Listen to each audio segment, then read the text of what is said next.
Hi, and welcome to First Days with Johanna. I'm Johanna. I'm the founder of Skew Knitting Academy, and this is my studio.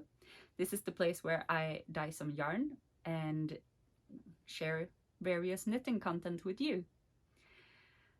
So right now we are located in south of Sweden. It's a very grey, rainy day outside. It's just typical of Swedish winter, I must say. Here in the south of Sweden, it's also not rain coming from top down, it's coming sideways, always sideways, so you get wet no matter how you dress. That was the short weather update. I guess it's just as in the UK, it's very typical Swedish to start talking about the weather because it's changing constantly, I guess. And it's also at this point of the year, it's typical to say, oh, it feels so good when the sun is finally back and it's starting to get lighter here, because we have big differences between winter and summer. So, well, guess what? The light is coming back, and so is some of my energy. It always feels like a small cocoon during winter that you only want to wrap yourself in a warm, comfy blanket and stay that way. You don't want to do anything else. But with some more light, there comes a little bit more energy, and I certainly felt some energy this week, and I've been dyeing up a lot of yarn. And it's been colorful ones, most of them. Not all of them. I look over there because I have some very gray laying and was just taking picture of them. So they are on its way to the web shop, and once you see this, there will be in the web shop, so I will link that below so you can find it together with the coupon code that I shared last week. So go and have a look at that if you want to. And some more colorful sock yarn. I will try to share some pictures of some new sock yarn that is in the shop at the moment. But that was not what I was sitting here for the main reason. Today I wanted to share some knitting projects with you, and I also wanted to talk a little bit about superwash or non-superwash yarn, because that is always something that is on the top of my mind, and what's really working and what's not working, and so on and back and forth. So we start off with some knitting content, I guess. I've tried so hard to get my blanket done. You remember all of these squares from last week? They still haven't got the ends woven in. There are a few ones that aren't blocked, and yeah, I had three. I think I had 3 more squares to go. So I guess I was working on this one. Or I've just bound that one off,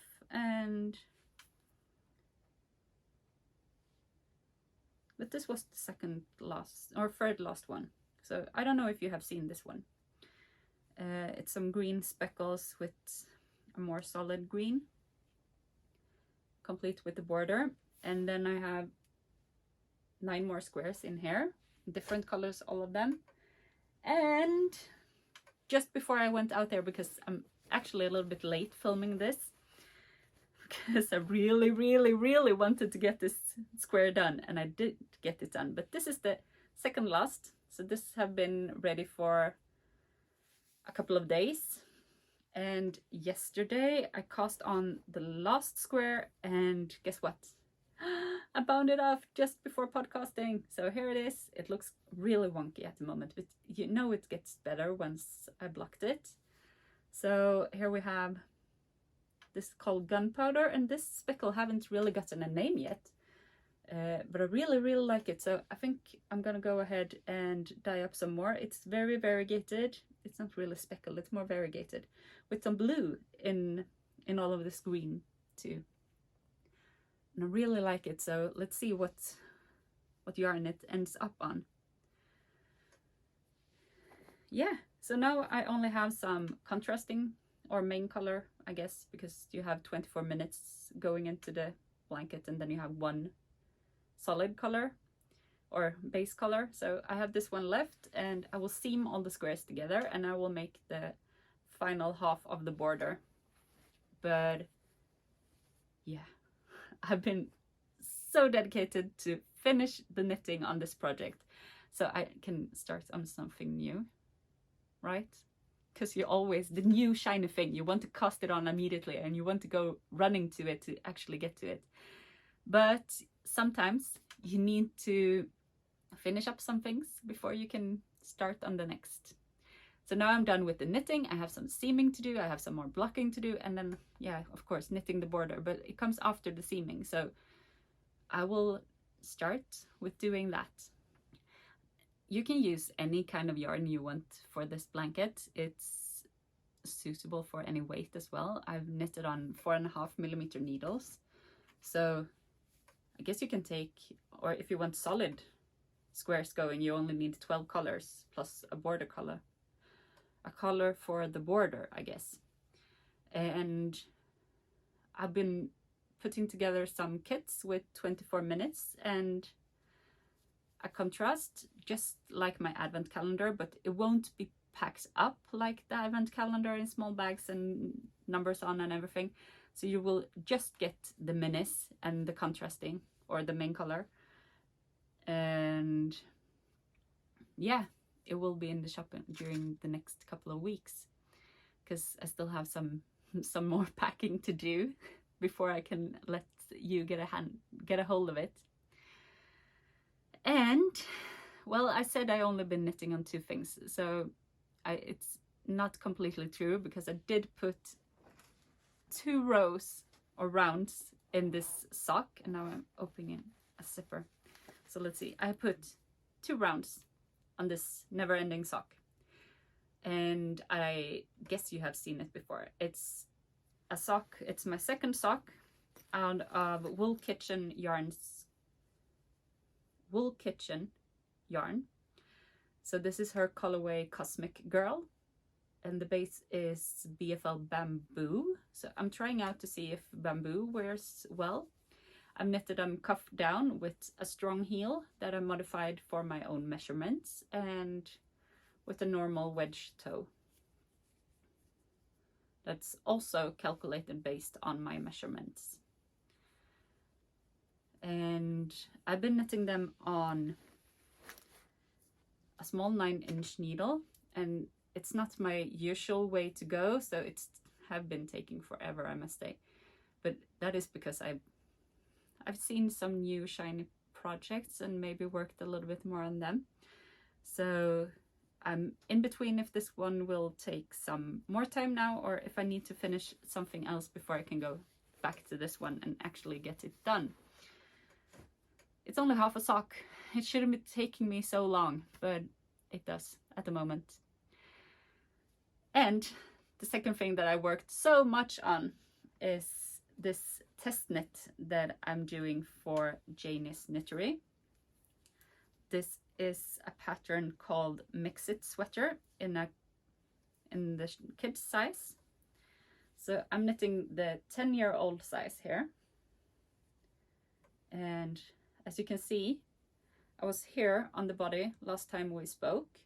So I managed to finish the body, both the sleeves, and I've joined them together and knitted a few rounds here on the raglan decreases. And I so much wanted to have this done for Monday when my son actually turned 9. Well, that didn't happen because I was so dedicated to get the blanket done as well. So I wanted to have 2 almost finished projects at this point, and I don't have anyone or anything finished. That's the way it is. Sometimes life comes and takes over things, but it's not so much left to do on this. So it's just the raglan decreases, and once I've done the raglan decreases, I will be making a small neckband, and I will seam under the arms, and I will be done. Or yeah, fasten everything too and make it have a good bath. But it's not so much left, so I really want to get this finished now. And once I finish knitting on my blanket, this is the next step, I guess, to get this done. And I feel a little bit bad that I neglected my other test knit for Anita, but I'm coming back to that this week. I will definitely make it a priority to knit on, because the thing I want to cast on is not something that I can do in front of the telly, so I need to be concentrated on that. So my test knit is coming back into evening knitting. Hopefully we get some evenings and not have to put kids to sleep all night, because it's been a struggle for, as it is. Sometimes it's a struggle to get everyone back in the bed for appropriate hours, but hopefully we will be doing some improvement on that, so I can get some knitting time done during the evenings too. But this is the Mix It sweater, and Janie said that it's coming out end of February, so a few more weeks, and you can all knit your Mix It sweaters for your kids. And she is working on an adult version, so give it a few more months and you can make one for yourself too. And it's a really fun pattern. It's quick to memorize, and you can make the stripes in whatever color you like. If you want to have like 6 colors in here, you can do that. If you want to have just one color for as contrast, you can do that. And it's been so fun to watch her Instagram feed with all of the different testers who have knitted this one. Yeah, I forgot to say that I'm knitting this one out of Brooklyn Tweed Arbor, and it's a lightweight DK or a sport, and it's really hard to get a hold of in the EU at the moment, or in Europe overall, because I saw they had a few ones left in Loop in London, but then I couldn't find them anywhere else. I do like the yarn, and it's been a pleasure to work with throughout this project. And it's soft, but it's not merino soft, but it's not scratchy at all. So it's very round, very, very pleasurable to be touching. Yeah, that was it. Not entirely, because you will get a little bit more, but I haven't actually knitted this. A few months ago, when I had my sock meltdown because all the socks broke at once and I needed to be sitting and mending things forever, and I didn't want to do that. I just wanted to get things moving with socks that actually fit us, and I wanted to do so many more things than sit and mend socks. So we went and bought a circular sock machine. We bought one 3D printed, so it's not one of these very genuine metal ones. It's a 3D printed. It works absolutely fine.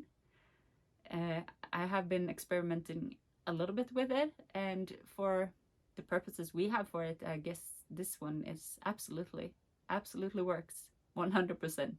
I haven't knitted a heel yet with it, because I think that is mostly on me. I haven't taken that step to do it. Actually, I've watched several YouTube videos of it, but what I managed to do is actually to knit this tube. It has some gauge issues here in the beginning, and I cranked along to like here, and then my husband took over and he cranked the rest of it. And that is one of the main things with this sock machine, circular sock machine in our house, is that I can get my husband to actually do some socks for himself if he wants to. So this is worked on the 72 stitch cylinder.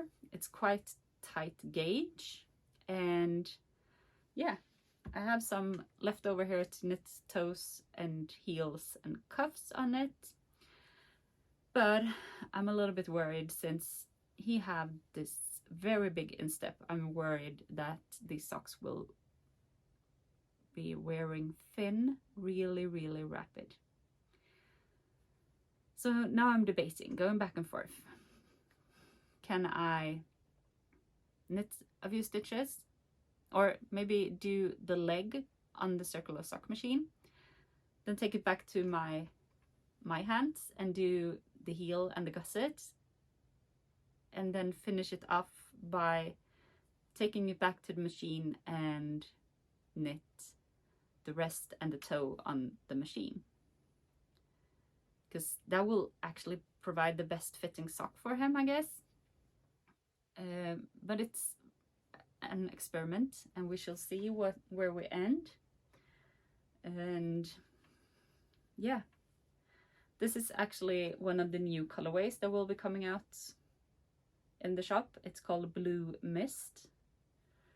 It's blues and grays and a little bit of green in there. So that one will be in the web shop. So I will be spending some more time with the sock machine to see what works and what doesn't work. And after that we will see what happens, if I manage to crank some socks for sale maybe, or if I can do some tubes for you if you are interested in that, or I would just have a way to make great samples for all of my colorways, so you can see how it ends up in a sock. But so far it's been an experiment, and so far we're really liking what we see is happening with circular sock machine. And next step is to actually make an entire sock on the machine, both cuff, heel and toe. And hopefully we will get some time for that too. Well, that was it regarding what I have been crafting on.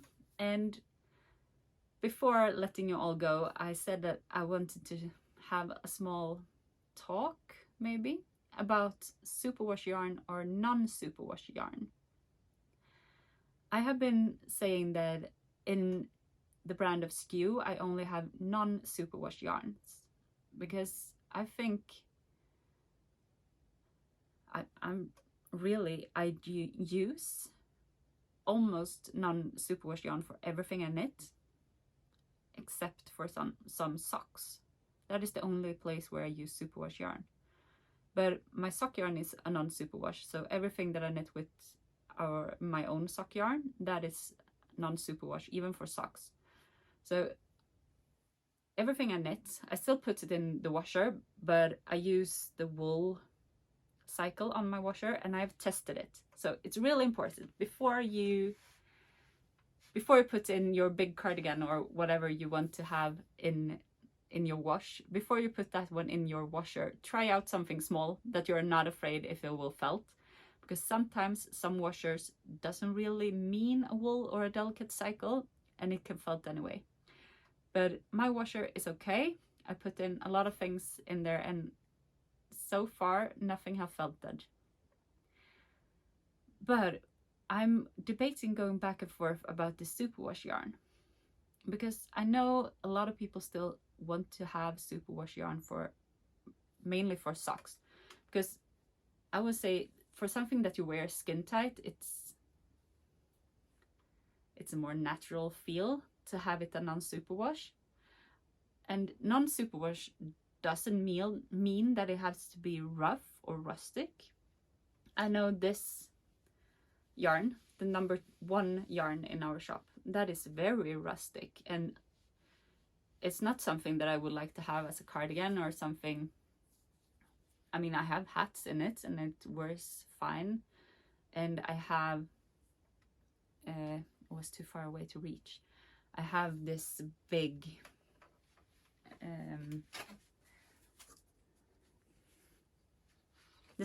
cowl, and that one is fine to have like this. But if you're a little bit sensitive on your arms, or yeah, on here, this one is fine to have, since it's not going directly on here. Most of the time I have a big sweater underneath if I'm putting on this one, and then I don't care about it. But the number 1 is the most rustic one that I have. And then we have number 3 and 4, which are the softest ones. Number 3 is 100% merino, and once it gets this extra soft, extra fine, it also has a tendency to pill. So it's always going back and forth, what's the best. But this is also a non-superwash. It's really, really soft. So non-superwash yarns doesn't have to mean that they are rustic and you can't wear them next to skin. This arbor yarn that I'm using for the sweater, that one is also a non-superwash, and it's really soft. It's not the same soft as the number 3 from Skew, but that is because it's different breeds of sheep. Both of them are soft, both of them are pleasurable to have next to skin, and I don't have any problems with my kids using this one. But with the superwash, how does that affect the yarn, and how does that affect the environment, and how does that affect what I'm knitting?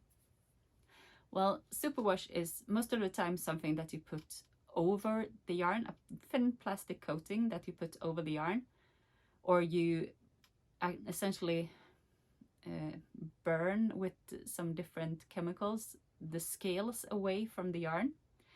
So you're missing an important piece of the naturalness of wool. So once you superwash treated the wool, it won't felt in the washer, but it will also not hold moisture out the same way as natural wool does.